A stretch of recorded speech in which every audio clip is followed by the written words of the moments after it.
que maneja la Organización Mundial de la Salud para los métodos de tamizaje o de screening o de cribado. Esto es actualizado al año actual. Para ubicarnos tenemos que definir el concepto de tamizaje, screening o cribado. Vamos a referirnos intercambiadamente, más que nada vamos a usar el término de tamizaje. Si bien en inglés se conoce más como screening. Debemos tener en cuenta que el tamizaje es la identificación presuntiva de una enfermedad previamente desconocida o digamos que las personas previamente no sabían que tenían en una población aparentemente asintomática y sana mediante pruebas que sean rápidas, que sean accesibles, que sean fácilmente aplicables. Todo esto son parte de la definición que lanza la OMS en torno a las pruebas de cribado. Los criterios que nos saltamos una lámina. El proceso conlleva componentes que son ineludibles, que son lo que llamaríamos sine qua non, son condicionales, donde es un proceso que empieza por la invitación de la población diana, la captación de la subpoblación en riesgo que queremos que tengan acceso a este tipo de estudio, y culmina finalmente con el acceso a un tratamiento eficaz para esta entidad. Los pacientes son identificados por una prueba de cribado y los que entonces obtienen el diagnóstico de una enfermedad o una condición, ya sea preneoplásica o directamente ya neoplásica, porque acá se hace énfasis al cribado de procesos neoproliferativos, entonces son los que entonces acceden como parte del mismo plan al tratamiento eficaz, donde no sería sustentable, no tendría sentido lanzar una prueba de cribado para luego dejar a la misma población en banda sin tener acceso a algún tipo de solución. Es solo concientizar, pero dejarles con las ganas de tener una solución al respecto. Entonces los criterios que se manejan para que el método de screening sea eficaz conlleva mecanismos de invitación, pero también de seguimiento. Esto lo vemos mucho en lo que es el mundo de la mamografía, también así del Papa Nicolau. Es decir, se hace una captación inicial, pero también se hace un seguimiento, ya sea anual o según lo que indique el método, ¿no? Según lo que son las tasas del avance de la enfermedad. Y otro criterio, o sea, además de lo que es la invitación y el seguimiento, debemos poder seguir a la población, no es solamente única vez y ya, no, tenemos que poder seguirlos a lo largo del tiempo. Otro elemento, otro criterio es que debemos poder contar con una participación de más del 70% de la población. Acordémonos que screening significa justamente eso, estamos haciendo como como dice la misma palabra, un pantallazo de la población. Y de nada nos vale hacer una prueba muy selectiva, de difícil acceso, pese a que sea muy sensible y que tenga una alta exactitud diagnóstica. Eso no nos traduce una herramienta a nivel de salud pública eficaz, al menos de que sea accesible para la gente.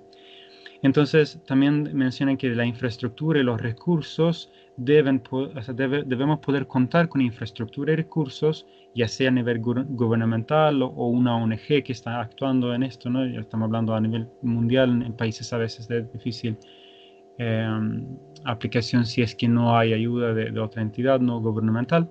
Entonces, esa infraestructura debe permitir una prueba periódica donde se diagnostica y también se lleva a cabo el tratamiento en su cabal medida.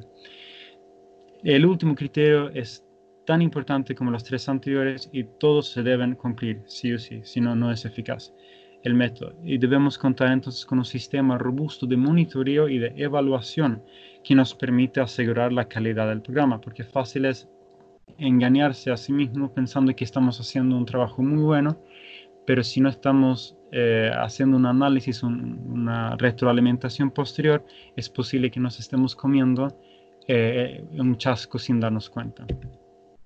Entonces también enfatizan en la Organización Mundial de la Salud que es imperativo evitar el vicio de imponer modelos sacados de contexto. Es decir, si tenemos un método de diagnóstico que proviene de un sistema donde abundan los altos recursos, donde hay sistemas avanzados de salud, y lo imponemos sobre países que carecen de la infraestructura o los recursos para lograr una adecuada cobertura de la población, entonces no tenemos un método eficaz de tamizaje.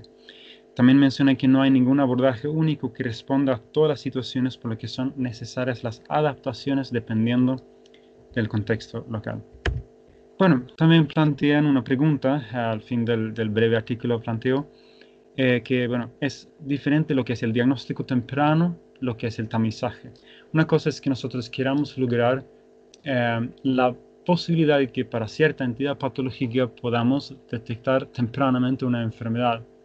Es decir, si el limitante no fuera el dinero, los recursos o el acceso a medicina de alta gama, entonces, ¿qué tipo de método queremos tener? Bueno, entonces podemos tener métodos de diagnóstico que priorizan el diagnóstico temprano, pero para un estrato social muy selecto, que son los que pueden acceder a este tipo de prueba. Deja de ser una prueba de tamizaje por definición.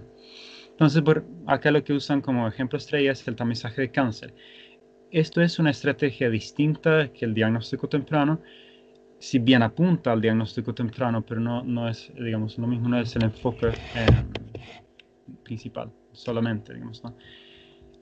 Es más complejo porque conlleva todo este contexto de elementos de salud pública que ya hemos desarrollado brevemente, digamos, en las láminas previas, que requiere recursos, una infraestructura, una coordinación que son adicionales a todo esto. Los programas de tamizaje solamente deben asumirse cuando se haya podido comprobar que son eficaces. Cuando haya recursos suficientes para cubrir con casi todos los del grupo Diana, hablamos de 70% más, perdón, más de 70%, también deben existir las instalaciones para poder hacer el seguimiento de los que tienen resultados anormales, para poder seguir confirmando los diagnósticos, asegurar el tratamiento eficaz. Y también otro asunto muy importante, que cuando se levanta una prueba de tamizaje, no es, digamos, cuando una farmacéutica quiere sacar una nueva medicación o cuando uno quiere sacar una nueva línea de investigación por alguna X y razón, no. O sea, el objetivo acá es cuando la prevalencia de una enfermedad es suficientemente alta para que se justifique el esfuerzo y los costos del tamizaje, entonces ya es relevante este tipo de prueba. Cuando es planificado eficazmente, cuando se financia y se implementa apropiadamente el programa de tamizaje, puede reducir muertes del cáncer, en este caso, y en algunos tipos de cáncer como el cáncer cervical uterino, también puede reducir el riesgo de desarrollar el cáncer con el desarrollo de las vacunas recientes, ¿no?